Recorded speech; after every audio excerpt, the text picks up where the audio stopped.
Joining us now is Jeff Mason, White House correspondent for Bloomberg News, along with Jonathan Levin, a columnist for Bloomberg Opinion who focuses on U.S. markets and economics. Jeff, let me start with you. There was some bonhomie going into this, to use a phrase that'd be familiar to our Canadian friends to the north. Really? Good feeling taking place in these talks. Let me just read through the dueling statements that we got after here, or at least read a little bit from them. Jamieson Greer, U.S. Trade Representative, saying Canada declined to finalize the trade deal under the terms agreed to earlier this week, despite the U.S. offer to Canada to receive the best treatment of any major exporter to our market. Looking at what the Prime Minister Mark Carney said in his statement, we have recognized from the beginning that America has changed and that we will not return to our old relationship. Canada has what the world wants, and we will not allow any nation to determine our future. We will set our own course to keep building Canada strong for all. Jeff Mason, first question to you. What happened here late last night? Well, what it sounds like happened is that the outlines of a deal that they had a few days ago, which prompted President Trump to give negotiators a few more days to keep going, collapsed. There's a little bit of a competing narrative about why it collapsed with regard to whether the Canadians didn't like something or whether the U.S. side didn't like something. But in any case, it collapsed. And I think, I would take a second to step back and say, this is Canada that the United States is fighting with right now, the northern neighbor that has been not only a key trading partner for decades, but a friend and a close ally, not only here in North America, but as part of the G8 or G7, what it's become. And this is our friend, shall we say? And the two sides are the tension between the two sides are now at, I would argue, nearly an all-time high. Earlier in his term, the president also offered / threatened / raised the possibility, we can say, of making Canada the 51st U.S. state. That did not go over well there. And as you can see from Prime Minister Carney's statement, that has prompted action in the North to really strengthen Canada's economy. And he even said that earlier this week, when talks were still going, that the focus would remain on making Canada more independent from the United States. And that is certainly the direction that his country is going now under his leadership, and that is popular with Canadians. Jonathan, we referenced it earlier, but I have a lovely little chart here from our Bloomberg colleagues. $900 billion in trade annually. It seems to me there's two issues here. There's the policy itself and the impact of these potential 50% tariffs, but there's also the impact of this consistent unpredictability. I know markets hate it, and I know officials hate it too. When I talked to Canadian officials during the last round, the thing they were most frustrated about is not knowing what was going to happen. How are you expecting the fallout from this to go as markets open on Monday and as we see the impact of the tariffs themselves? I think markets have basically moved on from the tariff story, and I'm not sure that that's actually the right way to think about it. There's a sense that tariff pass-through is over. It's no longer an inflation story. But I think if you look deep into the consumer basket in the United States, you see that we're still living with many of the ramifications of the decisions that were made in 2025. I'll give you just one example, right? So we're talking about a lot of agriculture products today. So consider the 2025 tomato tariffs that not a lot of people Sure. remember. Yeah, that was on my payboard. Okay. Sure, right? So, okay, there were first order effects, but a lot of people have forgotten that we are only now living with the second order effects, right? Tomato tariffs go into effect. So farmers abroad decide not to plant as many tomatoes.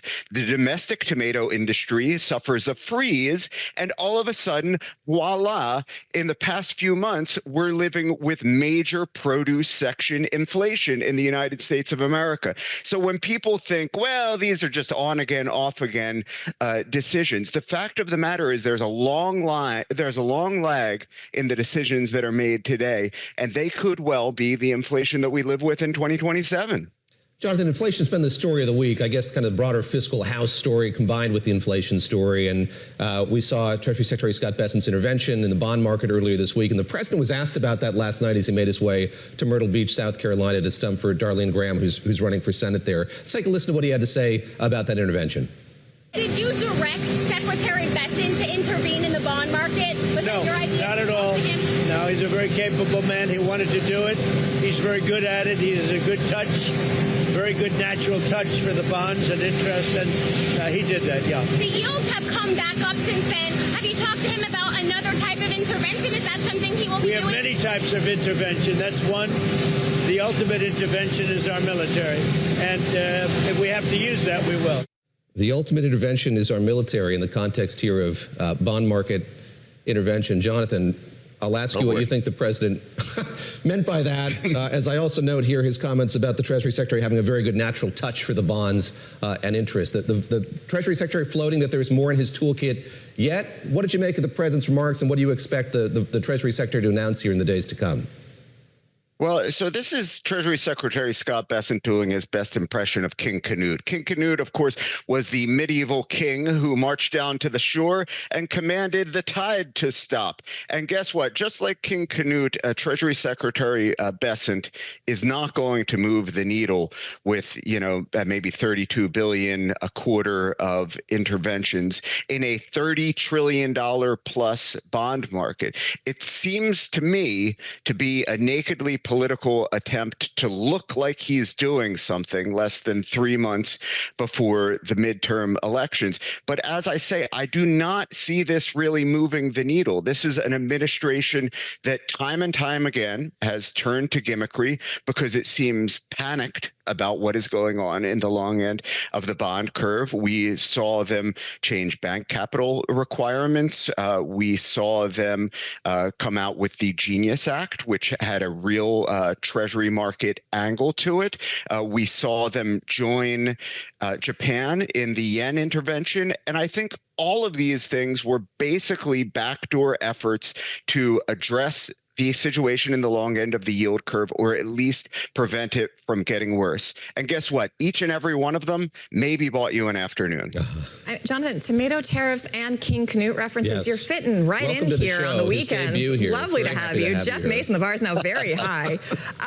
Jeff, I do want to ask you about the larger policy ramifications of this, because there's this quote from the British Columbia Premier David Elby this morning saying, our politeness should never be mistaken for weakness. We'll always defend ourselves. We didn't ask for this, but we'll keep fighting for as long as it takes. It seems to me that there is so many other non-economic cooperation lanes between the U.S. and Canada.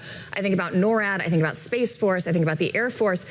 Is there concern that this spat could spill over into other foreign policy goals and objectives that the president might like to pursue, and the Canadians might say, Give me a second, Christine. I'm trying to think of another reference besides King. Yes. It's all right. Jonathan. We'll come back to you. We'll give you time, Jeff. It's all right. I mean, come on.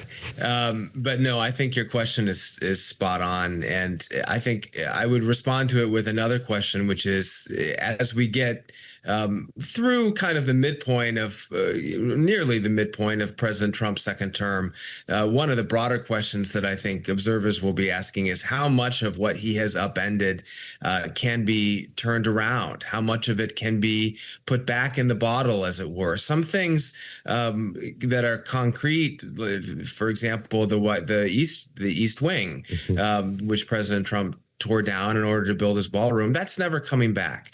And there are multiple examples of that in terms of physical things that President Trump has changed in Washington that will never change. On a policy level, certainly some things can be reversed, but the relationship doesn't just go back. And Canada has made clear, both the quotes that I was referencing from the Prime Minister earlier and the ones that you were just referencing, Christina, suggest that this is a country and the leadership of a country that don't want to risk just waiting to see who succeeds President Trump, and whether that relationship, whether that friendship goes back to where it was before, or whether this is a more permanent rift. And in some ways, Canada is accepting / stating that this is a more permanent rift and reacting accordingly with its policies.